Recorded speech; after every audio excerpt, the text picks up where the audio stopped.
I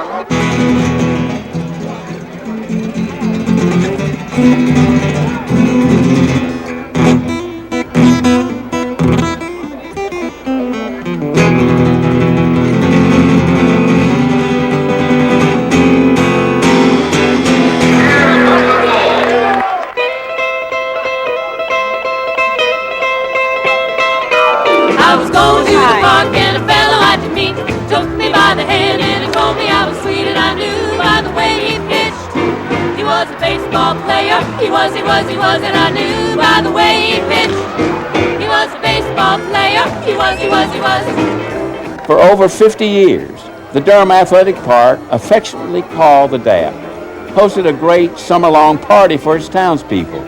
Eventually, it came to symbolize for them the magic of summer nights in this bustling old tobacco town. But now the days and nights of baseball with the DAP are over.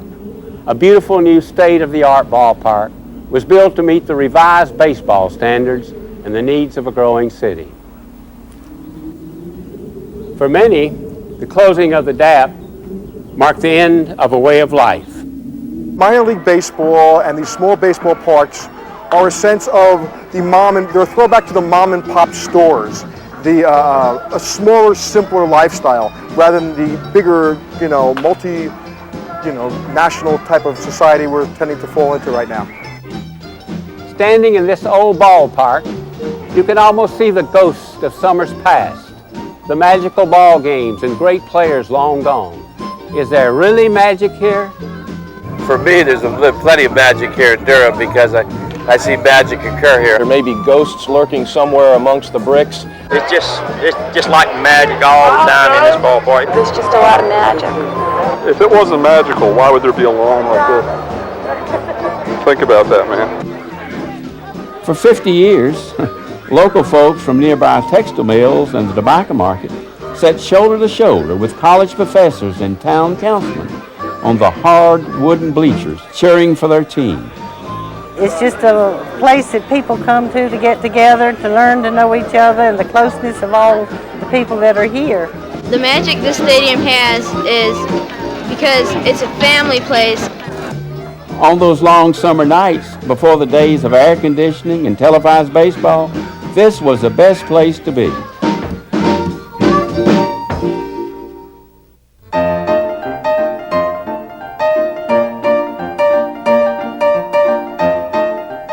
The story of the DAP really began in 1902 when a minor league baseball team was formed in Durham. It was named the Bulls after Bull Durham tobacco and started out playing next to a cemetery. But soon, the Bulls moved to El Toro Park, a rickety wooden stadium right in the middle of the industrial section of the city. This site, right next to the tobacco warehouses, eventually became home to the DAP.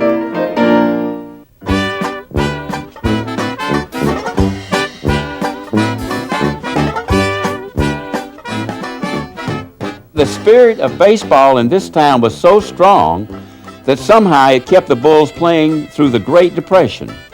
I remember in 1931, I was with Durham, and the club went broke and couldn't pay the players, so we all had to eat at boarding houses or just a little, they give us like $10 now and then.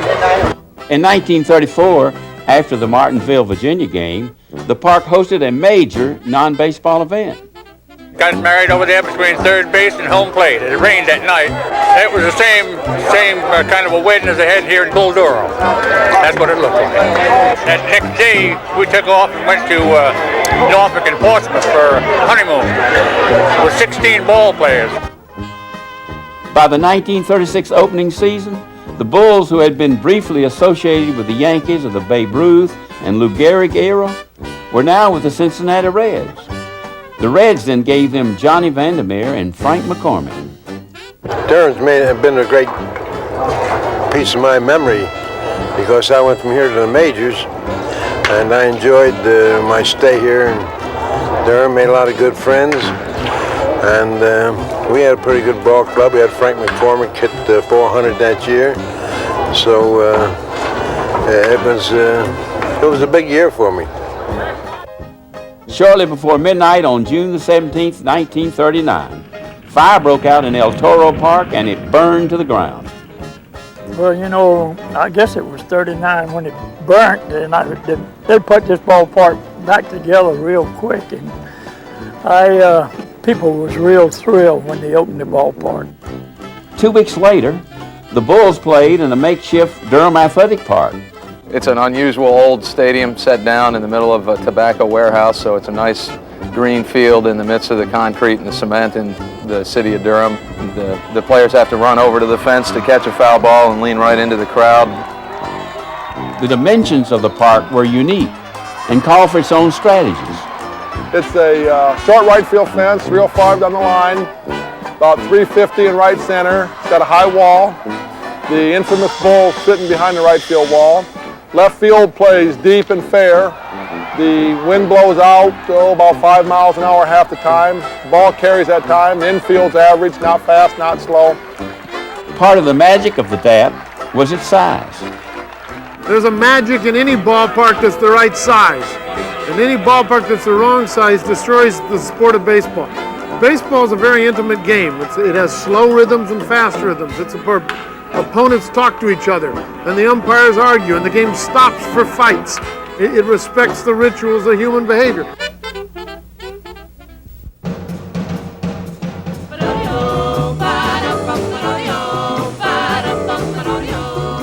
In their new stadium, the Bulls thrived during most of the 40s. In 1945, after not playing for a year, the Bulls joined the Carolina League. Baseball then in the minor leagues was a struggle. Those people in those days were so devoted to the game that money was not the primary objective then. Although they remained an independent team for the next 2 years, they received much of their talent from the Boston Red Sox. In 1946, they had a spectacular year with Woody Fair's 161 RBIs and Tom Wright's 380 batting average. I love this ballpark and I love the crowd because they fill this stadium up every night back then, like they're doing now. In 1946, which was my first year in professional baseball, I played here at Durham and won 15 consecutive ball games, 15 in a row, and that was pretty outstanding at that time. In 1948, the Bulls signed a contract with the Detroit Tigers, which lasted until 1961. I was one of those guys that I threw a fastball about 97 miles an hour, and I could throw the ball through a brick wall. The biggest problem I had is I couldn't hit the brick wall. This is a simple game. You throw the ball, you hit the ball, you catch the ball. You got it! Then, in 1949, a left-handed pitcher named Eddie Neville won 25 games. I knew Eddie Neville. He won more games than any other pitcher who ever played at the DAP, and those fans who saw him would never forget his record-setting 18-inning game. I think the most memorable thing that went on was the game that Eddie Neville pitched, 18-inning game. He come up in the 18th inning and got a double, and then a guy knocked him in with a base hit, and he won his own game 1-0. To this day, Neville still holds the Bulls' record of 25 wins, 274 innings pitched, and a season's ERA of 1.82.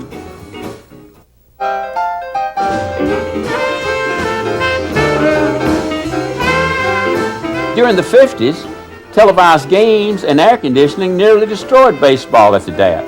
Attendance, which had once reached a high of 152,000 in 1947, slowly declined to 24,000 in 1967.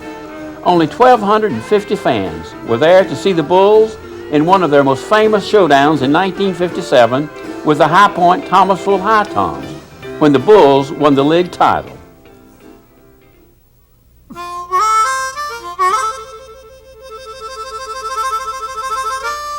Despite the Bulls' championship in 1969 and all their efforts to endure, their downhill slide from the 60s was unstoppable. By 1971, the DAP was retired and the Bulls were gone. In 1979, a minor league executive said the only thing that would help this park would be nuclear weapons. Even the rats underneath the grandstand would rather live somewhere else. But an enterprising young minor league executive, Miles Wolff, gave the DAP a needed facelift and the games resumed. Attendance rose quickly, and 10 years later, in the early 90s, over 350,000 fans attended the games. 12 years ago, we were worried when we came here whether we'd draw enough to be able to support a ball club. For all the old fans, as well as the new ones, the DAP had come to represent something special, something magical. They say baseball is in trouble. Here's the greatest example in the world. Here we are in Durham, North Carolina, and tonight they're going to have a crowd. They're going to turn away maybe 1,000, 2,000 people. Baseball is not in trouble. For some, the magic had to do with their childhood. It's just a feeling of your youth, of the days when you played Little League. You know, you're right down on the field when you played Babe Ruth. Everybody's dream to grow up and be a baseball player. I mean, it's all wrapped up in being in an old stadium like this. For many fans, the magic was in the closeness. It's getting to know people and having the crowd that we sit with and the closeness to the field and seeing the players grow. And the people are so close to the players. That's probably the most unique thing about it. They can almost touch the players. It's not just the fans who felt the magic and the closeness of this old stadium. It affected the players and coaches as well. We can just reach out and touch the fans here.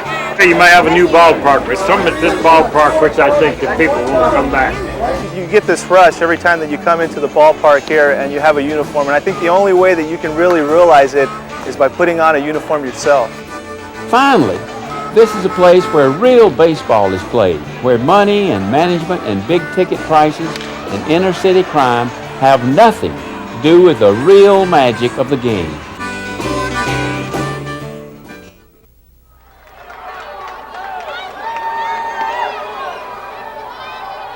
In its final years, when this stadium filled up, it filled up with faces from all over the country.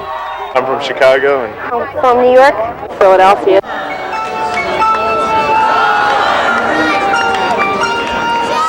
Baltimore. St. Louis. Cleveland, Ohio.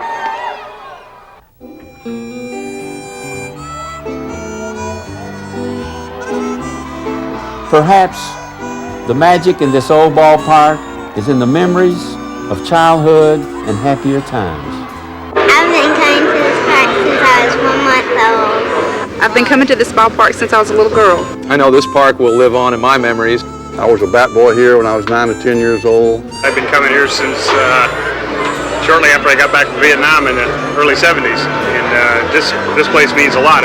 The best thing about this ballpark, of course, is that the Durham Bulls, for some reason, the batters always hook to the left. So if you stayed a little bit over here, right behind the fence, you could catch foul balls all night long. I remember Ma Gregory, that a lot of people used to remember, that baked the cake for all the players that hit a home run. Then there were memories that might be better forgotten. In the middle of one game, a urinal fell off the wall in the men's room. And at that point, we were selling a lot of beer, and Bill Miller, the groundskeeper, and I, he couldn't just leave it lying on the floor, had to pick up this big trough. As we picked up the urinal and were carrying it out to the parking lot, several fans asked us to stop in the concourse so that they could use it. They thought it was a portable model, I guess. Players and managers have their special memories also. Aaron hit me in the back and knocked me halfway up to home plate. My tobacco come out of my back pocket and my shirt almost come off.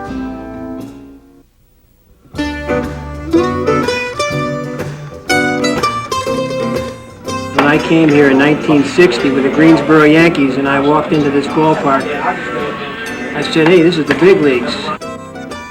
This antiquated little stadium was the birthplace for the hopes and dreams of hundreds of young ball players who saw it as the way to the stars. When I come and look around in these minor league stadiums, I remember at one point just shortly that I was there with that certain gleam in my eye wondering if I was going to be one of those individuals to get to the big leagues. And my dream was someday to be a Major League ball player. And like I said, I played, I coached, I managed in the Major Leagues, but this is where it all starts, in these type ballparks. Sometimes the hopes and dreams inspired by this park can't be realized. If I had my chance, I would turn back the clock and redo my birth certificate and try and be age 21 again and grab the bat and try and tear the cover off the ball in this ballpark. And sometimes the hopes and dreams take longer than a young ball player ever expected. You don't know where you're going unless you realize where you've been, and this is kind of where my career started, and it ended in the Hall of Fame.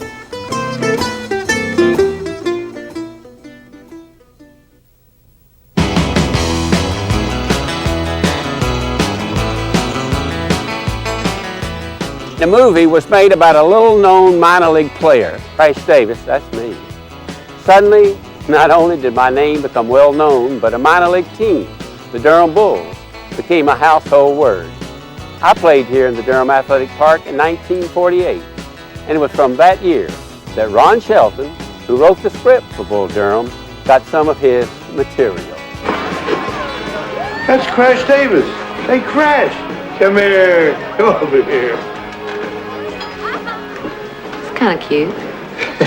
He's played at more ballparks than I have. Hell of a guy. You know, he's really different. I actually saw him read a book without pictures once. How you doing, Crash? Hey, come over, sit down. I'm Crash. And it's a boy. The making of the movie got local people into the stands who had never come to a Bulls game before. And it was fun. It was cold. That's the other thing. It was very cold. In fact, a lot of times you could see the breath coming out of our mouths. The weather may have been cold, but the story was very hot.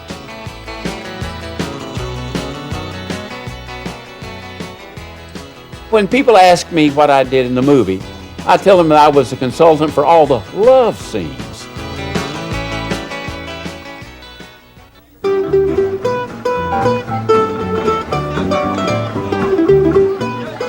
When the word hit the street in the early 1990s that they were building a new stadium and closing the DAP, people just couldn't believe it. After all, the DAP was one of a kind. There's no other experience that I've had in the game of baseball that's more exciting than being here at DAP Stadium. No AstroTurf, no modern frills and fills. It's good old baseball. No new ballparks. The old ones have all the memories. Some people were willing to do anything just to see the Bulls play in this old stadium for the last time. For them, it was like being part of history. I was here this morning at 7:15. I walked all the minutes out here spending the night last night. Over and over again, fans and players remembered what they loved best about their favorite ballpark. It's a part of us, a part of our family. You can see what's going on, see the players, talk to them. This is a wonderful place to play. Fans are very close to you. You could hear what they were yelling, good or bad. The fans are unbelievable. I've never played for more supportive fans in my life.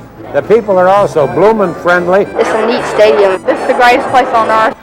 The history of baseball seems to provide us with a scorecard for our own history as a nation, as though it were part of the American dream. History is part of baseball, probably what it separates it from the other sports. Ballparks like Durham Athletic Park are part of that history.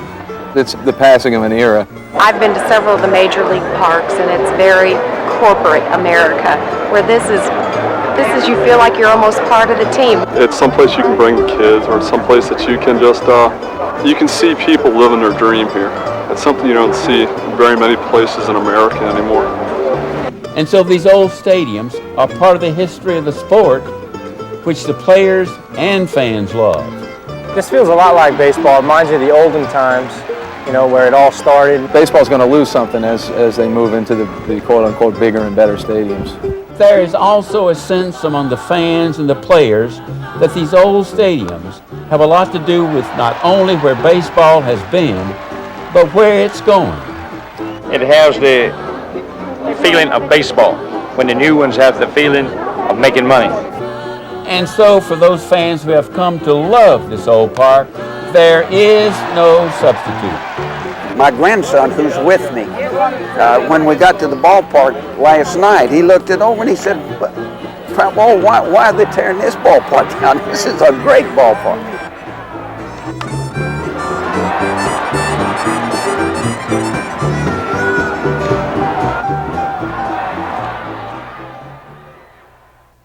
The Bulls are in their modern new stadium now, and eventually the fans will grow to love it the way they love the DAP. Then one day, 50 years from now, it too will be filled with the echoes of cheering crowds from hot summer nights and the ghosts of great ball players long gone. In the meantime, we must bid farewell to the DAP as the final curtain goes down and the lights dim on the old ballpark.